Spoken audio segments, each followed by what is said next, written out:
Hi guys! Ako nga po pala si Jana Mayas Galam ng Morena ng Caloocan City. At ayun, ako nga po yung lalabas ngayong linggo and feeling ko po ang naging weakness ko ay dahil wala po talaga akong laban sa botohan dahil 2K followers lang po ako. And siya po, 600K followers. Pero okay lang po and alam ko naman po na naging malakas po ako. Sadyang napagtulungan lang po dahil nakikitaan po nila ako na palaban.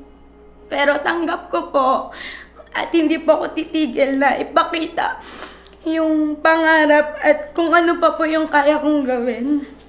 Maraming salamat po sa mga sumuporta kung meron man. Yun lang po.